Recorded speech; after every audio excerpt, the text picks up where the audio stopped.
आजकल ना जीवन कितना मतलब तेज और भरा हुआ सा लगता है ना। हम लगातार चीजों में, कामों में, और ये जो डिजिटल दुनिया है इसमें जैसे उलझे रहते हैं। तो आज हम इसी उलझन को सुलझाने के एक तरीके, मिनिमलिज्म यानी सादगी की राह पर थोड़ी गहराई से बात करेंगे। हमारे पास कुछ सूत्र हैं, समझ लीजिए एक तरह की गाइड है जो बताती है कि इस रास्ते पर कैसे चलें और जीवन को कैसे थोड़ा सरल और ज्यादा पर्पसफुल बनाएं। कोशिश रहेगी कि हम सिर्फ ऊपरी बातें ना करें, बल्कि कुछ ऐसे नुक्ते निकालें जो वाकई सोचने पर मजबूर करें। हाँ, बिल्कुल। और देखिए, ये समझना बहुत ज़रूरी है कि मिनिमलिज्म का मतलब ये बिल्कुल नहीं है कि बस घर से सामान निकाला और फेंक दिया। हाँ हाँ, सिर्फ सामान कम करना नहीं। जी नहीं।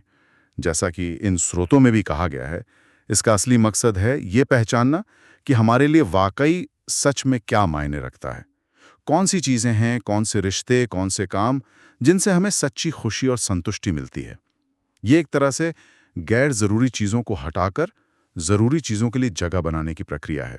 इससे ना जीवन में ज़्यादा स्पष्टता आती है। बिल्कुल। तो ये सूत्र, ये कहाँ से शुरू करने की सलाह देते हैं? मतलब पहला कदम क्या होना चाहिए? पहला और शायद सबसे ज़रूरी कदम वो है अपनी प्राथमिकताएं तय करना। सूत्र इस पर काफ़ी जोर देते हैं। हमें खुद से पूछना होगा, भाई हमारे जीवन के सबसे ज़रूरी स्तंभ कौन से हैं? क्या वो परिवार है, सेहत है, या कोई अपना पैशन, कोई रचनात्मक काम, या शायद आर्थिक स्वतंत्रता? जब ये तस्वीर साफ हो जाती है ना, तब ये देखना बहुत आसान हो जाता है कि कौन सी चीज़ें, कौन सी आदतें या कौन सी जिम्मेदारियां हैं जो जिन प्राथमिकताओं से मेल नहीं खाती। ये बात तो एकदम सही है। एक बार जब पता चल जाए कि जाना कहाँ है, तो फिर रास्ते का जो गैर जरूरी सामान है उसे हटाना आसान हो जाता है। तो अगला कदम शायद यही डीक्लटरिंग होगा, मतलब चीजों को कम करना। हाँ, बिल्कुल। प्राथमिकताएं स्पष्ट होने के बाद डिक्लटरिंग वो एक लॉजिकल अगला कदम लगता है। सूत्र एक दिलचस्प सवाल सुझाते हैं। हर चीज को उठाते वक्त खुद से पूछें, क्या ये चीज मेरे जीवन में कोई वैल्यू जोड़ रही है, या क्या ये वाकई जरूरी है? अच्छा। सिर्फ ये पूछना कि क्या ये मुझे खुशी देती है, ये कई बार काफी नहीं होता। खासकर उन चीजों के लिए जो उपयोगी तो हैं, पर शायद उस तरह की खुशी ना देती हो। यहाँ सूत्र ये भी बताते हैं कि जो भावनात्मक चीजें हैं उनसे कैसे निपटें। जैसे शायद उन्हें डिजिटली सहेज लें, या सिर्फ कुछ चुनिंदा यादगार चीजें ही रखें। मकसद ये है कि हमारा जो भौतिक वातावरण है वो हमारी मानसिक स्थिति पर बोझ ना बने। और ये सिर्फ भौतिक चीजों की बात नहीं है ना। मेरा मतलब है आजकल तो डिजिटल दुनिया का क्लटर शायद ज्यादा परेशान करता है। हाँ, बिल्कुल सही पकड़ा आपने। सूत्र डिजिटल मिनिमलिज्म पर भी काफी ध्यान देते हैं। जैसे फालतू ऐप्स हटाना, नोटिफिकेशंस को बहुत सोच समझकर सीमित करना, सोशल मीडिया का इस्तेमाल एक इरादे से करना, ये सब इसमें शामिल है।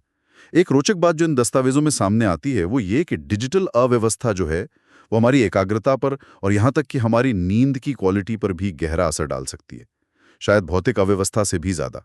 ओह अच्छा। तो ये जो डिजिटल सफाई है ये सिर्फ फोन स्टोरेज खाली करने के लिए नहीं है, ये असल में मानसिक शांति और फोकस बढ़ाने के लिए जरूरी है। ये तो बहुत जरूरी बात है। अच्छा, मान लीजिए चीजें कम कर ली, डिजिटल दुनिया भी थोड़ी साफ कर ली, लेकिन नई चीजें आने से कैसे रोकें? खरीदारी की आदतों का क्या? हाँ, यहीं पर वो बात आती है माइंडफुल कंजम्पशन, मतलब सोच समझकर खरीदारी करना। सामग्री का एक मुख्य विचार है, कम खरीदें, बेहतर चुनें। कम खरीदें, बेहतर चुनें। हाँ। हाँ, इसका मतलब है कि बस आवेग में आकर या सिर्फ सेल लगी है इसलिए खरीदारी करने से बचें। सूत्र बताते हैं कि कुछ खरीदने से पहले एक पल रुकें और खुद से पूछें, क्या मुझे इसकी सच में जरूरत है? क्या ये मेरी प्राथमिकताओं से मेल खाता है? और क्या ये टिकेगा, मतलब क्वालिटी? बिल्कुल, क्या ये अच्छी गुणवत्ता का है और लंबे समय तक चलेगा? ये वही गुणवत्ता बनाम मात्रा वाली सोच है। और ये सिर्फ चीजों पर नहीं, रिश्तों और अनुभवों पर भी लागू होती है। अनुभव जमा करने पर जोर दिया गया है, सामान पर नहीं। सही बात है। और रोजमर्रा की जिंदगी, हमारी दिनचर्या, क्या उसे भी सरल बनाने की बात कही गई है इन सूत्रों में? हाँ हाँ, बिल्कुल।